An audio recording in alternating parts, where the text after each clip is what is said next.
Assalamualaikum warahmatullahi wabarakatuh. Pada video kali ini, saya akan menjelaskan mengenai teorema dan pembuktian nilai mutlak pada mata kuliah analisis real. Kita akan membahas definisi nilai mutlak, kemudian beberapa teorema dasar dan pembuktiannya, lengkap dengan contoh soal. Nah, sebelum masuk ke teorema, kita mulai dulu dari definisi nilai mutlak. Nilai mutlak dari suatu bilangan adalah jarak bilangan tersebut dari 0 pada garis bilangan tanpa memperhatikan arah positif atau negatif.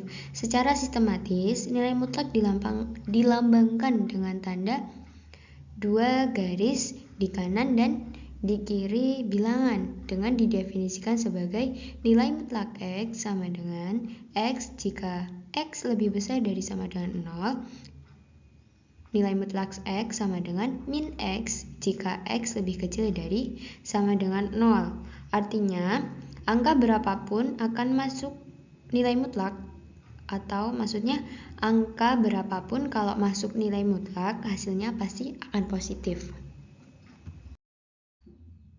Nah, ini ada contoh dari definisi nilai mutlak.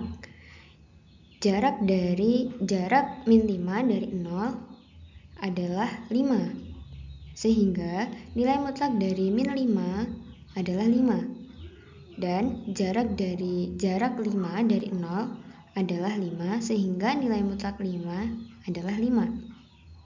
Di garis bilangan, kita bisa lihat bahwa titik min 5 dan titik 5 ini sama-sama memiliki jarak 5 satuan dari titik 0.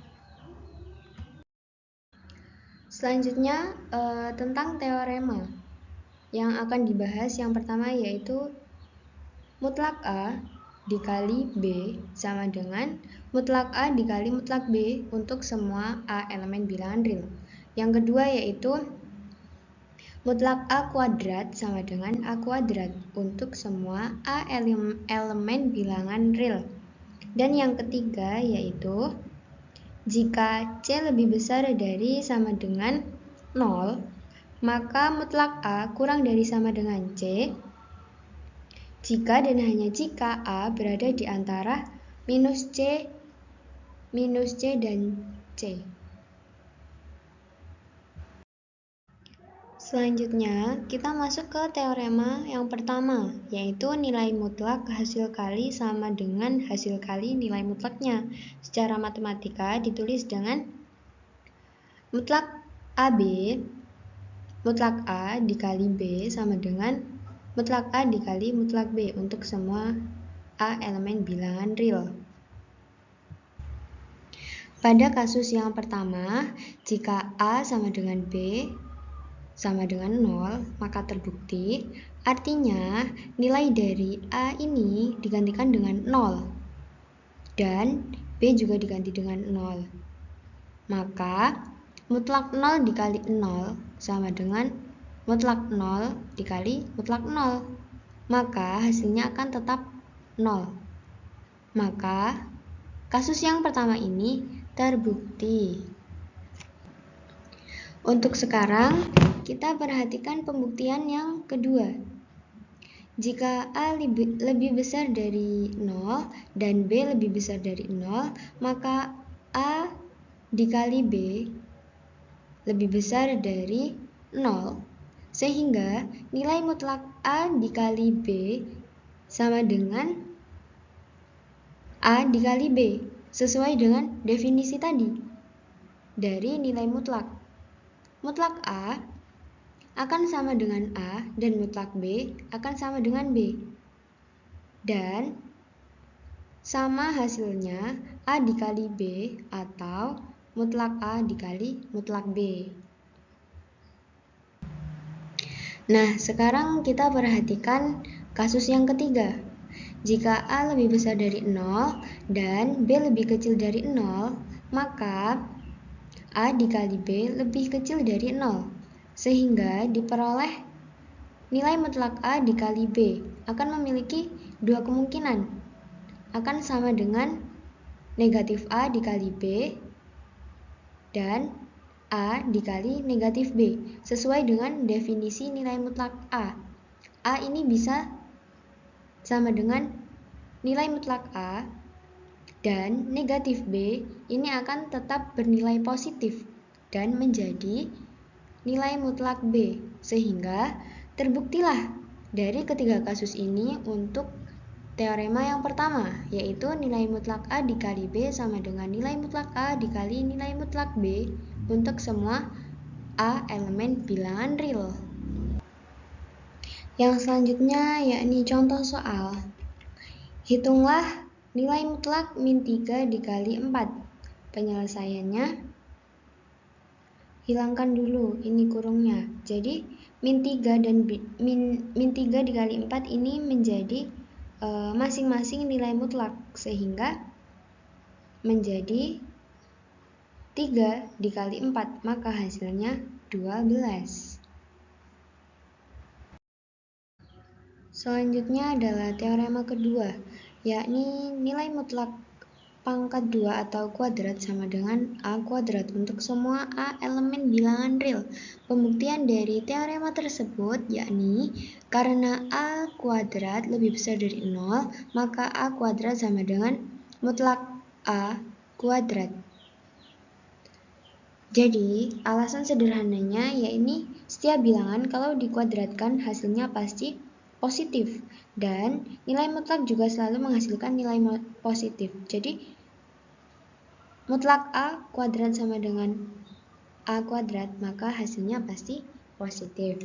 Nah, di sini ada contoh soal, yakni sederhanakan mutlak min 3 kuadrat ditambah mutlak 2 kuadrat. Penyelesaiannya, 3 kuadrat ini adalah 9 dan 2 kuadrat adalah 4. Kemudian dijumlahkan 4 ditambah 9, maka hasilnya menjadi 3. Dan nilai dari mutlak min 3 kuadrat ditambah 2 nilai mutlak 2 kuadrat, maka hasilnya 13.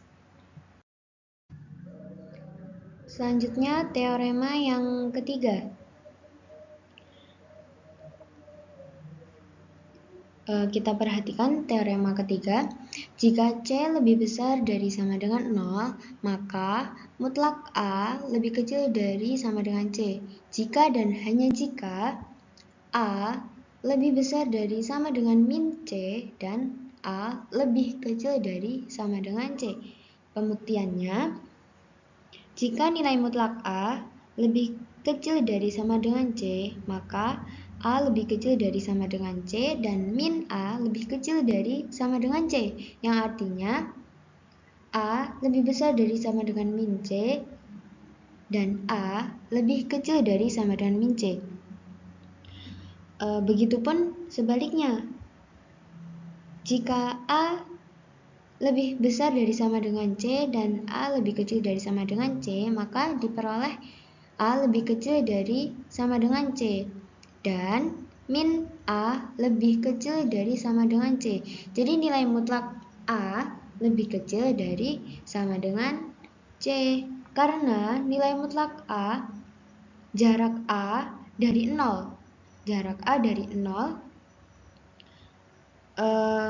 kalau jaraknya lebih kecil dari C, berarti A tidak mungkin lebih jauh dari C ke kanan, dan A tidak mungkin lebih jauh dari min C ke kiri, maka bentuknya menjadi ini, nilai A lebih besar dari sama dengan min C dan lebih kecil dari sama dengan C. Untuk lebih jelasnya, kita lihat contoh soal ini. Selesaikan nilai mutlak X ditambah 2 lebih kecil dari sama dengan 4. Kita ubah persamaan, kita ubah ini menjadi pertidaksamaan ganda. Min 4 lebih kecil dari sama dengan X ditambah 2 lebih kecil dari sama dengan 4. Sekarang kurangi 2 pada semua. ini. X lebih besar dari sama dengan 2 dikurang min 4 dan X lebih kecil dari sama dengan 4 dikurang 2. Maka min 4 dikurang 2 itu menjadi min 6 dan 4 dikurang 2 menjadi 2. Maka hasilnya adalah X lebih besar dari sama dengan min 6 dan X lebih kecil dari sama dengan 2. Maka himpunan penyelesaiannya yakni min 6 dan min 2. Baik, terima kasih sudah menyimak video pembelajaran dari saya. Semoga penjelasan yang saya sampaikan mudah untuk dipahami. Apabila ada kesalahan atau kekurangan dalam penyampaian, saya mohon maaf yang sebesar-besarnya. Saya akhiri. Wassalamualaikum warahmatullahi wabarakatuh.